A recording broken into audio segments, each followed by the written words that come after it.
Nei metai. Šlovink Viešpatį, mano siela, ir visa, kas manyje, jo šventąją vardą. Šlovink Viešpatį, mano siela, ir nepamiršk gerų dalykų, kuriuos jis jau tau padarė. Kaip tėvas gailisi savo vaikų, taip Viešpats gailisi visų, kurie jo bijo.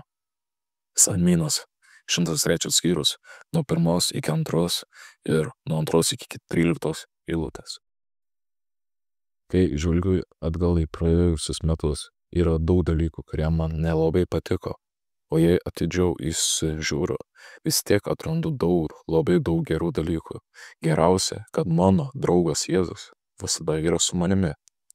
Dabar daug būnu vienas, todėl mes nuolat kalbamės vienas su kitu. Jis yra šalia.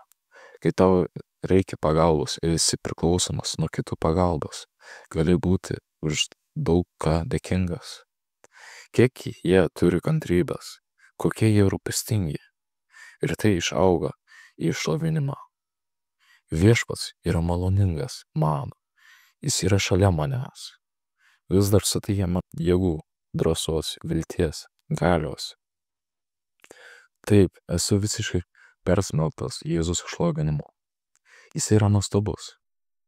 Labai džiaugiuosi, kad pamaldos keičia žmonių gyvenimus, kad Dievas per jas kalba ir veikia. Kai kurios žmonės galėjome išlaisvinti Jėzus vardu, todėl dabar jie gali džiaugsmingai eiti savo keliu. Kai kurie atrado šiltą santykį su Jėzumi. Koks esu laimingas, kad Jėzus gali mane naudoti. Taigi esu kupinas džiaugsmo dėl šių metų, nors kiek buvo sunkus. Esu dėkingas už jo pagalbą šiais metais ir žinau, kad jis bus čia taip pat ir kitais metais.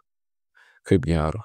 Kartais sunkus dalykai man sukelia daug sielvarto ir aš kaltinu žmonės. Bet Jėzus to nenori.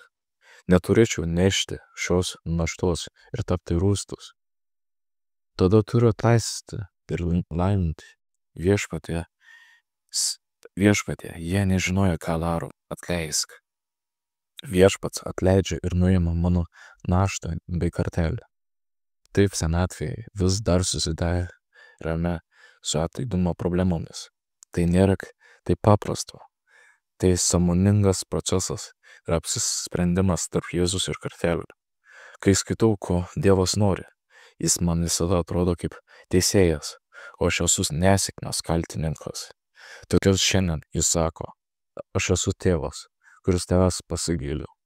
Aš nenoriu būti tavo teisėjas, tada joks žmogus neturi šansų, bet tavo tėvas, kuris apgauga tave gailestingumą ir užuojautą.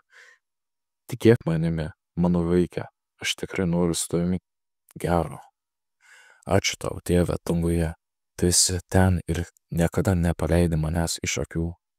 Aš esu tau brangus, tu švelniai laikai mane savo stiprioje rankoje, tu nešioji mane per gyvenimą. Amen.